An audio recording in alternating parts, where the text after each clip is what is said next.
नमस्कार बच्चों, आपका स्वागत है ज्योतिष नॉलेज सेंटर चैनल पर। और आज हम जो विषय पढ़ेंगे वो है संख्या एवं संख्या पद्धति, number and number system. Okay, तो इसके बारे में मैं आपको सबसे पहली बात ये बताना चाहती हूँ कि इस टॉपिक से रिलेटेड जो सवाल होते हैं वो परीक्षा में हर साल ज़रूर पूछे जाते हैं। प्लस सिर्फ यही परीक्षा विद्यालय का बता रहे हैं, बाकी भी जो कॉम्पिटिटिव एग्ज़ाम्स होते हैं, अगर कोई भी और भी कॉम्पिटिटिव एग्ज़ाम है उसमें तो ये टॉपिक्स ज़रूर इंक्लूड होता ही है। बहुत बेसिक टॉपिक है, बहुत इजी टॉपिक है, बट स्टिल कुछ ना कुछ गलतियाँ हो ही जाती हैं। तो सबसे पहली बात है कि अंक होते क्या हैं। अंक को अंग्रेज़ी में हम डिजिट्स कहते हैं। तो अंक गणित में सभी संख्या यानी कि 0, 1, 2, 3, 4, 5, 6, 7, 8 और 9 ये जो 10 अंक हैं, इन्हीं 10 अंकों की सहायता से हर संख्या हमारे अंक गणित में बनती है। अब उदाहरण के लिए मैंने सबसे पहले ये 5 शून्य और 1 लिखा है। इसमें आप देखोगे कि ये जो 3 अंक हैं ये उन्हीं 10 अंकों में से उठाए गए हैं। 5 भी है उन 10 अंकों में, शून्य भी है और 1 भी है। अगली हमारी संख्या है 375, जो कि बनी है 3, 7 और 5 से। ये तीनों अंक भी उन 10 अंकों के बीच में से ही हैं। इसके बाद मैंने एक लंबी सी संख्या लिखी है और उसका उदाहरण लिया है। आप देख सकते हो ये है 1, 2, 3, 2, 7, 8, 3, 4, 5। इतनी लंबी सी ये आपकी संख्या है। और अगर आप इसको वैसे पढ़ना चाहो तो ये हो जाएगा 32,78,345। और इसमें जितने भी अंक हैं ये सभी के सभी अंक आपके वो जो 10 अंक थे जो मैंने ऊपर बताए हैं 0 से लेकर 9 तक, उन्हीं में से इनको लेकर और ये संख्या बनाई जाती है। तो जो भी संख्या हम बनाते हैं वो इन्हीं 10 अंकों में से बनती है। ये सबसे पहली एक बात है जो मुझे आपके साथ शेयर करनी थी। इसके बाद हम बात करेंगे गणना प्रणाली की। 2 तरीके की हमारी गणना प्रणाली होती हैं जिन्हें हम इंग्लिश में कैलकुलेशन सिस्टम कहते हैं। एक होती है भारतीय गणना प्रणाली और दूसरी होती है अंतर्राष्ट्रीय गणना प्रणाली। दोनों में कुछ बेसिक सा एक अंतर है। आप देखोगे जब मैं आगे समझाऊंगी आप समझ जाओगे कि इंडियन और इंटरनेशनल यानी कि भारतीय और अंतर्राष्ट्रीय गणना प्रणाली में क्या फ़र्क है। सबसे पहले हम देखेंगे भारतीय गणना प्रणाली। इसमें हम देखेंगे कि जो ये इकाइयों वाला जो हमारा कॉलम बना है इसमें 3 चीज़ें ली गई हैं, इकाई, दहाई और सैकड़ा। उसके बाद हज़ार वाला हमारा कॉलम है जिसमें है 1000 और 10,000। इसके बाद आता है लाख जिसमें भी 2 चीज़ें हैं, 1 लाख और 10 लाख। और फिर आता है करोड़ जिसमें 2 हैं, 1 करोड़ और 10 करोड़। ये हो गई भारतीय गणना प्रणाली जिस हिसाब से गिनती हमारे यहाँ भारत में की जाती है। लेकिन अंतर्राष्ट्रीय गणना प्रणाली कुछ और तरीके की है जो मैं अब आपको समझाने वाली हूँ। अंतर्राष्ट्रीय गणना प्रणाली में क्या होता है कि इकाइयाँ तो सेम हैं जैसे कि भारतीय गणना प्रणाली में उसी के जैसी हैं कि इकाई, दहाई, सैकड़ा तक इकाइयाँ इसमें होती हैं। लेकिन अंतर्राष्ट्रीय गणना प्रणाली में 1000 वाले जो अंक होते हैं वो होते हैं 1000, 10,000 और 100,000 तक। ठीक है। और उसके बाद लाख नहीं आता, करोड़ नहीं आता, यहाँ पे आता है मिलियन, जो कि 1 मिलियन, 10 मिलियन और 100 मिलियन तक जाता है। मिलियन के बाद बिलियन आता है, जैसे कि करोड़ के बाद खरब आता है। तो ये हमारी अंतर्राष्ट्रीय गणना प्रणाली है। आपको बस एक बेसिक सी नॉलेज होनी चाहिए, एक थोड़ा सा आपको आइडिया होना चाहिए कि दोनों में फ़र्क क्या है। कभी कभी इस तरीके के सवाल भी कर लेते हैं कि भारतीय और अंतर्राष्ट्रीय गणना प्रणाली में क्या है। वो आपको 4 ऑप्शन देंगे, उसमें से आपको एक को टिक करना होगा। अब उदाहरण देखते हैं। उदाहरण के लिए सबसे पहले मैं ये संख्या को देखूंगी कि यहाँ पे कॉमा कहाँ लगेगा। अगर हम भारतीय गणना प्रणाली के हिसाब से इस संख्या को लिखेंगे तो हम कैसे लिखेंगे कि इकाइयाँ कितनी हैं, इकाई, दहाई, सैकड़ा पहला कॉलम, इकाई और हज़ार के बीच में लगेगा, यानी कि इकाई, दहाई और सैकड़ा पहला कॉमा यहाँ लगेगा। इसके बाद हम 1000 वाला देखेंगे। हम देखेंगे कि जो भारतीय नंबर सिस्टम है, हमारा इंडियन नंबर सिस्टम है, उसमें 1000 में 1000 और 10,000 तक ही रहता है। तो यानी कि 6 और 8 के बाद मैंने एक कॉमा लगा दिया है ऐसे। और इसको पढ़ेंगे कैसे, 7,86,543। अगर इसी नंबर को मैं आपके अंतर्राष्ट्रीय गणना प्रणाली के अनुसार लिखूं तो ये कैसे लिखा जाएगा। मैं एक बार दोबारा इस नंबर को लिख देती हूँ और कैसे इसको पढ़ा जाएगा ये हम देखेंगे। इकाई, दहाई, सैकड़ा, ये तो एज इट इज़ रहेगा, सेम रहेगा जैसे हमारा इंडियन नंबर सिस्टम में रहा था। तो मैं इकाई, दहाई, सैकड़ा के बाद मैंने कॉमा लगा दिया है। इसके बाद आता है आपका हज़ार, जो कि जाता है 1000, 10,000 और 100,000 तक, यानी कि यहाँ पे लगता है, लेकिन अब यहाँ कोई नंबर नहीं है तो ज़रूरत नहीं है। इसको हम अंतर्राष्ट्रीय गणना प्रणाली के अनुसार पढ़ेंगे कैसे, 786,543। ठीक है, यहाँ पे हम पढ़ रहे थे इसको 7,86,000 और 543, लेकिन अगर अंतर्राष्ट्रीय गणना प्रणाली के अनुसार पढ़ेंगे तो यहाँ पे ये पढ़ा जाएगा 786। इसके बाद आप बाकी के ये उदाहरण भी देख सकते हैं। मैंने ऊपर जो लिखी हैं संख्याएं, ये आपकी भारतीय संख्या प्रणाली है, भारतीय नंबरों की प्रणाली है, और जो नीचे वाली है वो अंतर्राष्ट्रीय गणना प्रणाली है। इसी तरीके से ये सारे एग्जाम्पल्स हैं, आप मैच करेंगे, आप समझ जाएंगे कि मैंने कैसे कैसे इनको लिखा है। इसके बाद बात करते हैं प्राकृतिक संख्या की, जिसे हम अंग्रेजी में नेचुरल नंबर कहते हैं। जिस संख्या से हम वस्तुओं की गिनती करते हैं उन्हीं को हम प्राकृतिक संख्या कहते हैं।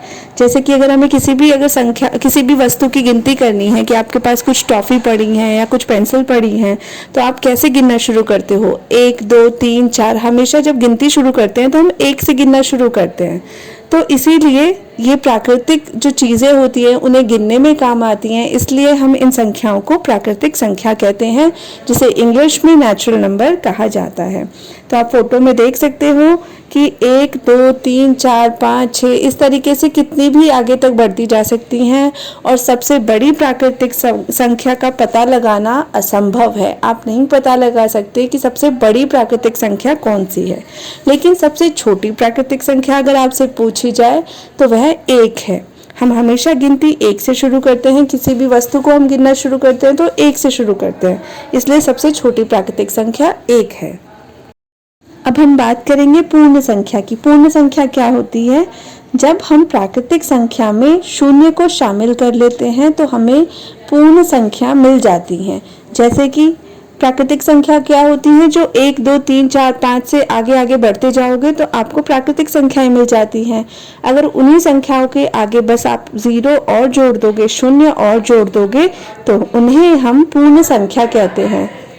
जिस तरीके से हम प्राकृतिक संख्याओं में सबसे बड़ी प्राकृतिक संख्या नहीं बता सकते, उसी प्रकार पूर्ण संख्याओं में भी सबसे बड़ी संख्या पता करना असंभव है। लेकिन अगर आपसे पूछा जाए कि सबसे छोटी पूर्ण संख्या क्या है, तो वह 0 है, और सबसे छोटी प्राकृतिक संख्या क्या है, वह 1 है। अब बात करते हैं सम संख्याओं की, जिन्हें हम इंग्लिश में इवन नंबर्स कहते हैं। तो वो संख्या जो 2 से पूरी तरीके से विभाजित हो जाती हैं उसे हम सम संख्या कहते हैं। जैसे कि 2, 4, 6, 8, 10 इस तरीके से जितनी भी संख्याएं हैं जो 2 से पूरा विभाजित हो जाती हैं उन्हें हम सम संख्या कहते हैं। और विषम संख्या क्या होती है, जिन्हें अंग्रेजी में ऑड नंबर कहते हैं। वो संख्या जो 2 से पूरी तरह विभाजित नहीं होती और कुछ न कुछ शेष फल ज़रूर छोड़ती हैं, उसे हम विषम संख्या कहते हैं। अंग्रेजी में अगर मैं आपको बताना चाहूँ कि वो नंबर्स जिनको आप 2 से डिवाइड करोगे तो वो पूरी तरीके से डिवाइड नहीं होती, और रिमाइंडर जो आता है वो 0 ना आने की जगह कोई बड़ी संख्या होती है, उन्हें हम ऑड नंबर कहते हैं। जैसे कि 3, 5, 7, 9 ये सारी संख्या जो 2 से पूरी तरीके से विभाजित नहीं होती। अब बात करेंगे अभाज्य संख्याओं की, जिन्हें हम प्राइम नंबर्स कहते हैं।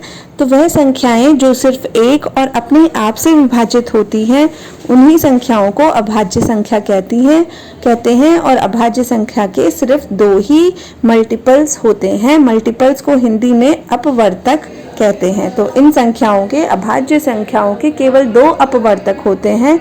एक तो वह संख्या खुद और दूसरा 1।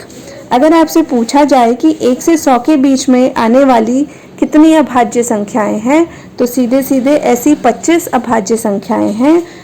2, 3, 5, 7, 11, 13, 17, 19, 23, 29, 31, 37, 41, 43, 47, 53, 59, 61, 67, 71, 73, 79, 83, 89, 97।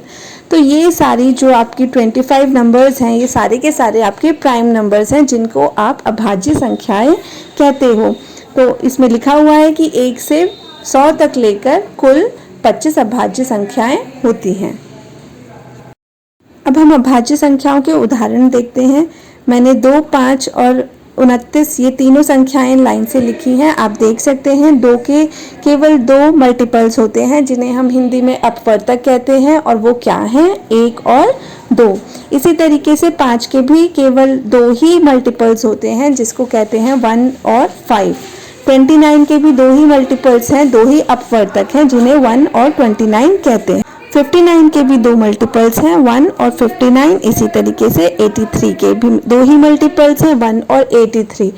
जितने भी आपके प्राइम नंबर्स होते हैं, जितनी भी आपकी अभाज्य संख्या होती हैं, उनके केवल और केवल 2 ही मल्टीपल्स होते हैं।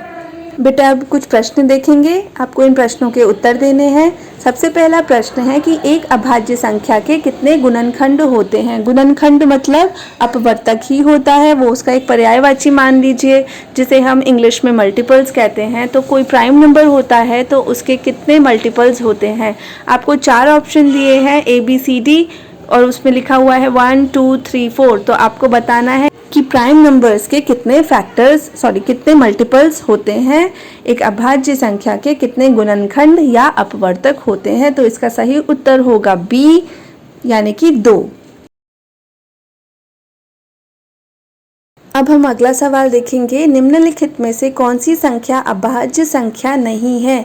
यानी कि ऐसी कौन सी इसमें से संख्या है जिसके सिर्फ 2 मल्टीपल्स या 2 अपवर्तक या 2 गुणनखंड नहीं है?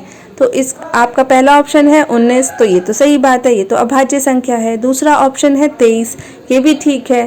C 29, ये भी ठीक है। लेकिन D 33 गलत उत्तर है। 33 के 4 मल्टीपल्स होते हैं, 1, 3, 11 और खुद 33। तो 4 मल्टीपल्स हो गए, इसलिए जो हमारा D ऑप्शन है, सही ऑप्शन वही है कि 33 अभाज्य संख्या नहीं है।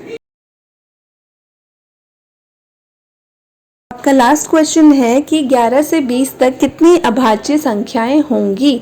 तो आपको 11 से काउंट करना है और 20 तक आपको देखना है कि आपके इन 11 नंबरों में कितनी संख्याएं अभाज्य हैं। तो आप सबसे पहले 11 को देखेंगे, हाँ 11 भी अभाज्य है। फिर 12 नहीं है, 13 है, 14, 15 नहीं है, 16 भी नहीं है, 17 है, 18 भी नहीं है, 19 है। तो इसका सही जवाब हो जाएगा आपका D 4, यानी कि 11 से 20 तक आपकी 4 अभाज्य संख्याएं हैं। इसी तरीके से सूझबूझ से आपको अपने उत्तर लगाने हैं, सोच समझकर, जल्दबाजी नहीं करनी होती है ऐसे सवालों में। और अगर आपको ये वीडियो अच्छा लगे प्लीज़ सब्सक्राइब करिए चैनल्स को, ताकि मैं जब भी आपको वीडियोस बनाऊं तो फटाफट से आप उन वीडियोस को देख सकें। बेल आइकन को दबाइए, आपको नोटिफिकेशन आ जाएगा। और जल्दी मिलते हैं एक नई वीडियो के साथ। नमस्कार।